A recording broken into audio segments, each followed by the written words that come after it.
Hello champions, welcome to Origin. मेरा नाम Prince Kumar है और आप सभी का ओरिजिन में बहुत बहुत स्वागत है। इस वीडियो लेक्चर के थ्रू हम पढ़ेंगे अपने क्रॉप एंड प्रोडक्शन के जो हमारा एक्टिविटी था, जो हमारा पूरा का पूरा मेथड था, किस प्रकार से हम लोग क्रॉप का प्रोडक्शन कर सकते हैं। तो आज हम लोग पढ़ने वाले हैं प्रोटेक्शन फ्रॉम वीड्स। इतने सारे चीज़ों को जब हम लोग पढ़ चुके हैं तो अब हम लोग आज पढ़ने जा रहे हैं प्रोटेक्शन फ्रॉम वीड्स। समझते हैं आखिर इस टॉपिक में हम लोगों को पढ़ना क्या है। देखिए यहाँ पे क्या लिखा हुआ है। सबसे पहले यहाँ पे लिखा हुआ है वीड्स। वीड्स होता क्या है?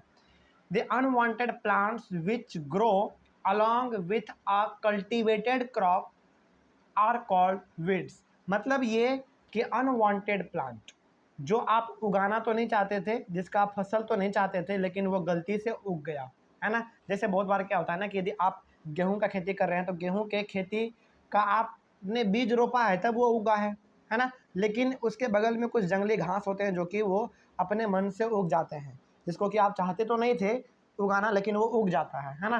तो हम लोग उसको कहते हैं वीड्स। और वीडिंग क्या है? The removal of weeds is called weeding. और जब आप उस वीड को हटाते हैं अपने खेत से तो हम लोग उस प्रोसेस को ही कहते हैं वीडिंग, है ना। चलिए आगे बढ़ते हैं फिर। Weeding is necessary because weeds compete with the crop plant for water, nutrients, space and sunlight। देखिए, आपने खेती करा है किसी का गेहूं का, लेकिन वहाँ पे जबरन या फिर आप कह लीजिए कि गलती से वहाँ पे अनवांटेड प्लांट यानी कि वीड्स उग गया है।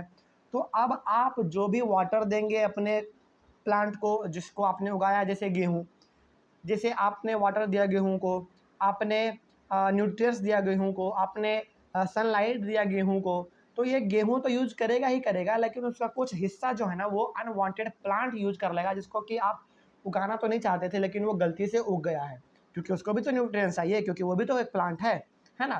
तो वीड्स यहाँ पे करता क्या है ना, वीड्स यहाँ पे आपके क्रॉप प्लांट को अफेक्ट करता है, यानी कि जो चीज़ आपने उगाना चाहा था उसके उगने में ये बाधा डालता है ना। जैसे आप न्यूट्रिएंट्स देंगे तो वो न्यूट्रिएंट्स आपका छीन लेगा वीड्स। आप सनलाइट देंगे, वो आधा सनलाइट वही यूज कर लेगा। फिर से आप वाटर देंगे, आधा वाटर आपका वीड्स यूज कर लेगा। मतलब कि आप उसको देना तो नहीं चाहते थे, लेकिन वो जबरन ले रहा है ना। जिसके कारण आपका क्या होगा? जिसके कारण ये होगा कि आपका प्लांट जिसको कि आप उगाना चाहते थे वो अच्छी तरीके से नहीं उग पाएगा और आपका वीड जो है वो फैलता चला जाएगा। और वीड क्या करता है? आपके प्लांट के ग्रोथ में बाधा डालता है। ये हो गया हमारा पूरा का पूरा वीड के बारे में। उसके बाद और यहाँ पे कुछ लिखा हुआ है, जैसे दस they affect the growth of the crop. सही बात है, वो हमारे क्रॉप को अफेक्ट करता है, यानी कि प्रभाव डालता है ना। उसके बाद farmers adopt many ways to remove weeds and control their growth. अब देखिए, आप अपने गांव में देखे होंगे कि किसान क्या करते हैं ना, बहुत तरह का पैतरा वो आजमाते हैं वीड्स को हटाने का, है ना। कई बार तो वो खुद खुरपी लेके उसको हटाते हैं, यानी कि वो खुद वो हटाते हैं हाथ से, है ना। या फिर कई बार तो उसके लिए दवाई का छिड़काव भी किया जाता है ताकि उसका जो वीड्स है, यानी कि जो अनवांटेड प्लांट है, वो हट जाए, वहाँ से मर जाए, है ना। तो बहुत तरह का तरीका यहाँ पे है। तो यहाँ पे क्या लिखा हुआ है? The best time for the removal of weeds is before they produce flowers and seeds. देखिए, सबसे अच्छा समय वीड हटाने का वो रहता है जिस समय कि उसके प्लांट में फ्लावर या फिर सीड्स ना आया हो। मतलब ये कि देखिए, चूँकि वो भी प्लांट है ना, उसके भी बॉडी में फ्लावर आ सकते हैं, है ना। वो भी अपना फ्रूट दे सकता है। तो जब उसके बॉडी में ये सब चीज़ ना आया हो तो उस समय में आप यदि वीड्स को हटाते हैं तो वो बहुत ही ज़्यादा कारगर साबित होगा। मतलब ये कि उसको ज़्यादा बढ़ने से पहले ही आप उसको वहाँ से हटा दें। उसके बाद फिर क्या है? The manual removal includes physical removal of weeds by uprooting और cutting them close to the ground from time to time.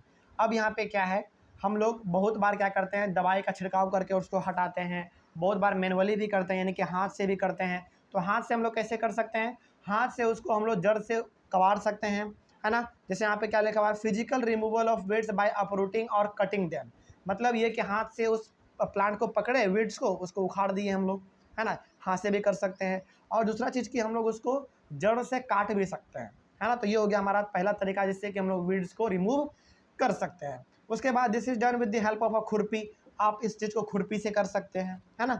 चलिए आगे बढ़ते हैं। फिर हाथ से भी कर सकते हैं और खुरपी से भी कर सकते हैं।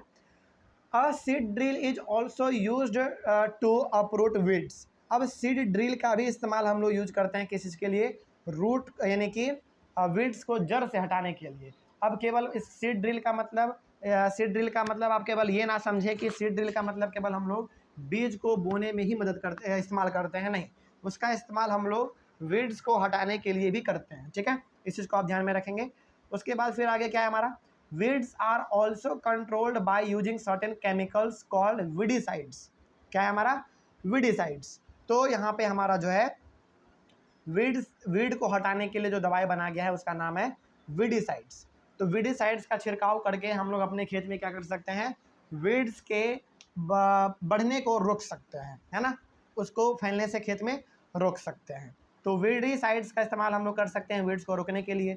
लाइक जैसे यहाँ पे देखिए वीडिसाइड्स का क्या नाम है यहाँ पे, 2,4-D। ये हमारा देखिए बड़ा विचित्र सा नाम लग रहा होगा, लेकिन ये हमारा नाम है किसका, वीडिसाइड्स का। किसका नाम है ये, वीडिसाइड्स का, 2,4-D। ये हमारा वीडिसाइड्स का नाम है जिसका कि हम लोग इस्तेमाल करके अपने खेत से यानी कि अपने फील्ड से वीड्स को हटा सकते हैं और अच्छा फसल हम लोग उपजा सकते हैं। तो आपको मार्केट में यदि चाहिए तो आप ये जाके ले सकते हैं, ये आपको जल्दी मिल भी जाता है हमारा, है ना। उसके बाद फिर क्या है, these are spread in the fields to kill the weeds. ये हमारा स्प्रे किया जाता है मशीन से, है ना, मशीन होता है स्प्रे करने वाला, उससे हम लोग स्प्रे करते हैं और वीड्स हमारा जो वहीं पे मर जाता है। उसके बाद they do not damage the crops, लेकिन हाँ ये किसी भी प्रकार का जो है ना डैमेज नहीं करता है हमारे मेन क्रॉप को। मेन क्रॉप का मतलब क्या, जैसे हम लोग गेहूँ उपजाए थे तो गेहूँ के बदले में क्या उग गया, हमारा वीड्स उग गया, यानी कि अनवांटेड प्लांट हो गया। तो अनवांटेड प्लांट को मारने के लिए जो हम लोग वीडिसाइड्स का इस्तेमाल करेंगे, इसका ज़रा सा भी प्रभाव हमारे गेहूँ को देखने को नहीं मिलेगा, यानी कि वो गेहूँ को किसी प्रकार से हानि नहीं पहुँचाता है, वो केवल और केवल हानि पहुँचाता है उसी वीड्स को, ठीक है। आगे बढ़ते हैं फिर, the weedicides are diluted with water and spread in the fields with a sprayer। तो weedicide जो होता है ना उसको पूरी तरीके से पानी में घोल दिया जाता है, वो डाइल्यूट कर दिया जाता है, यानी कि उसको पूरी तरीके से घोल दिया जाता है और उसको एक स्प्रेयर आता है, एक मशीन आता है, जैसे कि हम लोग ड्यू लगाते हैं ना स्प्रे जो जैसे निकलता है, उसी प्रकार का हमारा एक स्प्रेयर आता है जिसको कि हम लोग इस्तेमाल करके उसको, हालांकि मेनली हम लोग उसको पीठ में टांगते हैं और उसके बाद फिर स्प्रे हम लोग करते हैं, तो हमारा यहाँ पे वीड्स जो है ना वो मर जाता है। हालांकि तुरंत तो नहीं मरता, लेकिन 2-3 दिन का टाइम लेता है, लेकिन वो मर जाता है। और उसके बाद मरने के बाद हमारा जो मेन क्रॉप था, जैसे कि हमारा गेहूँ था, वो अच्छी तरीके से वहाँ पे फल फूल सकता है ना। आगे बढ़ते हैं फिर, स्प्रेइंग ऑफ वीडिसाइड्स में affect the health of farmers, so they could use these chemicals very carefully. देखिए वीडिसाइड्स हमारे प्लांट को तो कोई अफेक्ट नहीं करता है, वीड्स को अफेक्ट करता है, इसके साथ साथ जो इसका इस्तेमाल कर रहा होता है उसको भी अफेक्ट कर सकता है। जैसे मान लीजिए यदि मैं किसान हूँ, हम यदि वीडिसाइड्स का इस्तेमाल कर रहे हैं तो वो हो सकता है कि हमारे आँख में पड़ जाए, है ना, हो सकता है कि वो हमारे मुंह में गलती से चला जाए, तो इसके हम लोगों को बच के रहना पड़ेगा। और एकदम मतलब कि आप एक कह सकते हैं कि सेफ्टी के साथ हम लोगों को उसका इस्तेमाल करना पड़ेगा, क्योंकि हमारा वीडिसाइड्स भी क्या एक केमिकल है जो कि हमारा फैक्ट्री में ही बनता है, ये मैन मेड होता है हमारा। उसके बाद फिर आगे बढ़ते हैं, आगे हमारा क्या है, they should cover their nose and mouth with a piece of cloth during spraying of these chemicals. तो आप कभी कभी गांव में देखे भी होंगे या फिर किसी आप मूवी में भी देखे होंगे, यदि आप डिस्कवरी चैनल देखते हैं तो वहाँ पे भी आप देखे होंगे कि जब किसान अपने खेत में स्प्रे का यूज करते हैं ना, वीडिसाइड्स का जब इस्तेमाल करते हैं वो, तो वो अपने मुँह पे ना एक कपड़े को लपेट लेते हैं। क्यों लपेटते हैं, बस वो उसका आँख खुला रहता है, बाकी पूरा जो अपना उसका जो बॉडी है वो पूरी तरीके से वो कपड़े से ढक लेते हैं। इसलिए ढक लेते हैं क्योंकि गलती से भी उसकी आँख में ना पड़ जाए या फिर उसके बॉडी के अंदर ना चला जाए गलती से, इसीलिए वो अपने पूरे शरीर को कपड़े से ढक लेते हैं। समझ में आ रहा होगा, है ना। तो यहाँ पे आप ये कह सकते हैं कि वीड को मारने के लिए हम लोग वीडिसाइड्स का यूज करते हैं, और वीडिंग हमारा क्या था, एक प्रोसेस था जब हम लोग वीड को वहाँ से हटाते हैं। तो वीड को हम लोग हाथ से भी हटा सकते हैं, हम लोग खुरपी से भी हटा सकते हैं, और केमिकल का छिड़काव करके भी हटा सकते हैं। ये बहुत सारा हमारा अलग अलग तरह का तरीका है जिससे कि हम लोग वीड्स को हटा सकते हैं, है ना। चलिए यहाँ तक में आई होप आपको समझ में आ गया होगा। आगे बढ़ते हैं फिर, आगे हमारा एक टॉपिक है हार्वेस्टिंग। हार्वेस्टिंग क्या है, देखिए हम लोगों ने मिट्टी भी तैयार कर लिया, है ना।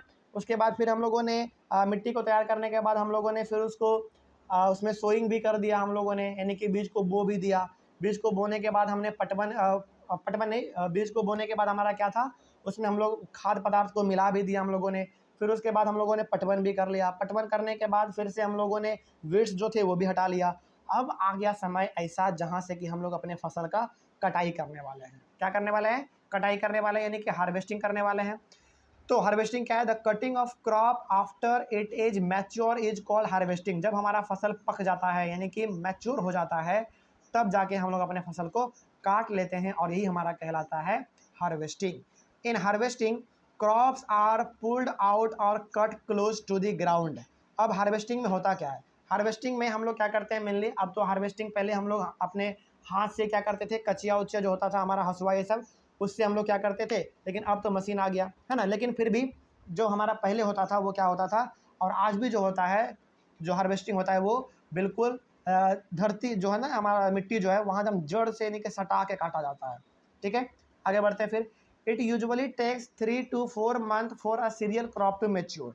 सीरियल क्रॉप मतलब हो गया चावल, है ना, फिर से हमारा हो गया फिर से चावल के बाद हो गया हमारा मकई हो गया, फिर से गेहूं हो गया, ये सब हमारा क्या है, सीरियल क्रॉप्स है। तो इन सभी को मैक्सिमम 3 से 4 महीने लगते हैं पकने के लिए, और 3 से 4 महीने में फिर हम लोग इसका कटाई कर लेते हैं। ठीक है, हार्वेस्टिंग कर लेते हैं। उसके बाद क्या है, harvesting in our country is either done manually by sickle. Sickle का मतलब होता है वही हसुआ टाइप का, कच्चा टाइप का आपको देखने को मिलेगा, है ना। यदि फॉर एग्जाम्पल यदि ये तो आपके गांव में भी आपको देखने को मिलता होगा हार्वेस्टिंग। जैसे यदि आप इसको देखना चाहें तो आप पेज नंबर एनसीईआरटी में 10 देख सकते हैं। 10 में सबसे यहाँ पे लास्ट में फिगर नंबर 1.7 दिया हुआ है। ये कुछ कचिया टाइप का लग रहा है। हम लोग मेनली बिहार में हम लोग इसको अपने लैंग्वेज में इसको कचिया या फिर हसुआ कहते हैं, है ना। आगे बढ़ते हैं फिर। तो इस तरीके से हमारा फसल का जो है ना कटाई होता है। आगे बढ़ते हैं फिर, क्या लिखा हुआ है उसके बाद, harvesting in our country is either done by manually और मैनुअली बाय सिकल और by a machine call harvester. अब तो हमारे पास हार्वेस्टर भी आ चुका है। हार्वेस्टर का मतलब ये एक ऐसा मशीन भी आ चुका है जो कि हार्वेस्टिंग हमारा कर देता है, यानी कि कम समय में वो पूरे के पूरे खेत को हार्वेस्ट कर देता है, यानी कि पूरे खेत का वो फसल कटाई कर देता है। ये हो गया हमारा। आगे बढ़ते हैं फिर, थ्रेसिंग। अब थ्रेसिंग क्या है? In the harvested crop the grain seeds need to be separated from this chaff. This process is called threshing. अब देखिए, हार्वेस्टिंग में आप क्या करते हैं, हार्वेस्टिंग में आप केवल फसल को काट के घर लेके आते हैं, है ना। चाहे आप हाथ से काटिए या फिर मतलब कि हाथ से मतलब कि सिकल से काटिए या फिर आप मशीन से कटवाइए, यानी कि हार्वेस्टर से कटवाइए। तो हार्वेस्टिंग में मतलब मेनली आप फसल को काट के अपने घर लेके आते हैं। और थ्रेसिंग में आप क्या करते हैं, थ्रेसिंग में आप चूँकि आप हार्वेस्टिंग से लाए हैं, सॉरी फसल को काट के लाए हैं, तो उस फसल में आपको जो है ना भूसा या फिर आप कह सकते हैं कि कण वो फंसा रहता है। तो आपको ये यहाँ पे क्या करना पड़ेगा, उस कण में से, उस भूसे में से आपके क्रॉप को अलग करना पड़ेगा, यानी कि ग्रेन को, अनाज को अलग करना पड़ेगा। वही हो गया हमारा थ्रेसिंग। तो जैसे यदि आप देखे होंगे, फॉर एग्जाम्पल कभी यदि आप देखें जैसे हम बादाम होता है ना, बादाम को यदि देखेंगे तो बादाम को जब आप उबालेंगे तो उसको ऊपर एक हमारा ब्राउन कलर का एक अलग छिलका रहता है, उसके अंदर हमारा रहता है बादाम, है ना। तो ये हमारा क्या होगा, थ्रेसिंग का काम हो गया। तो थ्रेसिंग में मेनली हम लोग क्या करते हैं, थ्रेसिंग में हम लोग छिलके को अलग करते हैं और हमारे ग्रेन को, यानी कि जो हमारा मेन ग्रेन है उसको अलग करते हैं। तो ये हो गया हमारा थ्रेसिंग। आगे बढ़ते हैं। This is carried out with the help of a machine called combine which is a harvester as well as a thresher. देखिए, अब हमारे पास एक मशीन आ चुका है जिसका नाम है कंबाइन। कंबाइन एक ऐसा मशीन है जिससे कि आप एक ही मशीन में हार्वेस्टिंग भी कर सकते हैं प्लस आप थ्रेसिंग का भी काम कर सकते हैं। इसका डायग्राम आप पेज नंबर एनसीईआरटी के 11 में देख सकते हैं, फिगर नंबर 1.8। ये हमारा क्या है, ये हमारा कंबाइन है। इस मशीन में एक आगे वाला जो पार्ट आपको देखने को मिल रहा होगा, ये क्या करता है, फसल को काटता है, प्लस काटने के साथ साथ ये मशीन उसी के दौरान तुरंत उसका हार्वेस्टिंग भी कर देता है। मतलब कि कटाई भी कर देता है, प्लस कटाई करने के बाद भूसा अलग और अनाज अलग कर देता है। इस प्रकार से ये अपना कंबाइन जो है दोनों काम कर लेता है। तो हालांकि आज बहुत जगहों पर आज कंबाइन का इस्तेमाल किया जाता है, किस चीज़ के लिए, फसल का कटाई प्लस उसके थ्रेसिंग के लिए, यानी कि अनाज को अलग करना और भूसे को अलग करना। तो अब आप कमेंट करके बताएं कि आपके शहर में किस चीज़ से फसल का कटाई और थ्रेसिंग होता है ना। कंबाइन से होता है या फिर हार्वेस्टर से अलग होता है, फिर से थ्रेसर से अलग होता है, आप कमेंट करके बताएं, है ना। हालांकि लगभग आज जो अधिकतर समय है, अधिकतर जगहों पर जो है कंबाइन का इस्तेमाल किया जाता है, क्योंकि ये दोनों काम एक ही साथ कर देता है, हार्वेस्टिंग का भी और थ्रेसिंग का भी। उसके बाद आगे बढ़ते हैं फिर, farmers with small holding of land do the separation of grain and chaff by winnowing. अब देखिए, अब चूंकि यदि आपके पास उतना शक्ति नहीं है, आपके पास उतना धन संपत्ति नहीं है कि आप कंबाइन को बुलवा सके और उससे अपना फसल का कटाई या फिर थ्रेसिंग कर सके। तो अब आप क्या करते हैं, भूसे में से अपने अनाज को अलग करने के लिए विनोइंग करते हैं। विनोइंग का मतलब क्या कि अनाज को आप कुछ दूर ज़मीन से उठा के रखते हैं, उसके बाद नीचे धीरे धीरे उसको गिराते हैं और हवा चलता है तो उससे क्या होता है, आपका जो अनाज रहता है वो हेवी वेट होने के कारण नीचे गिर जाता है, और जो आपका भूसा रहता है वो लाइट वेट होने के कारण हवा के साथ कुछ दूर तक उड़ के चला जाता है। तो इससे हम लोग क्या कहते हैं, विनोइंग कहते हैं, है ना। ये हो गया हमारा। तो हालांकि विनोइंग भी आज मशीन से होता है, लेकिन पहले हमारा जो है ना, और आज भी बहुत सारी जगहों पर विनोइंग हमारा हाथ से, यानी कि एक हमारा सूप टाइप का, यानी कि कुछ डलिया टाइप का रहता है, उसमें यदि आप अनाज लेते हैं और उसके बाद फिर आप अपने हाथ को ऊपर करके उसको अनाज को नीचे धीरे धीरे गिराते हैं, तो उससे क्या होता है, आपका भूसा प्लस आपका अनाज दोनों गिरता है। क्योंकि अनाज आपका लाइट वेट होता, सॉरी हार्ड हैवी वेट होता है, बहुत ही भारी रहता है वो, तो वो नीचे गिर जाता है, और आपका जो भूसा है वो लाइट वेट होने के कारण वो हवा के साथ कुछ दूर उड़ के चला जाता है ना। तो ये हो गया हमारा। तो हमेशा याद रखिएगा कि थ्रेसिंग हम लोग थ्रेसर से भी कर सकते हैं, सॉरी हाँ, थ्रेसिंग हम लोग, ये जो थ्रेसिंग है हमारा, ये हम लोग थ्रेसर से भी करते हैं, देखिए यहाँ पे थ्रेसर से भी कर सकते हैं, और हार्वेस्टिंग जो है हम लोग हार्वेस्टर से भी कर सकते हैं।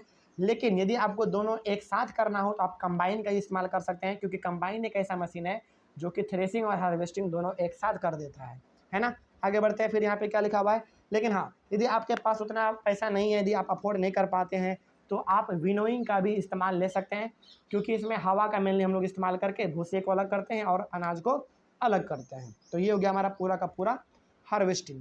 आई होप आपको ये समझ में आ गया होगा। उसके बाद हमारा फिर है स्टोरेज, इसको हम लोग अपने नेक्स्ट क्लास में देखेंगे। तब तक के लिए thank you very much. I hope आपको ये समझ में आया होगा, आप रिवाइज करते रहे। तब तक के लिए thank you and have a nice day.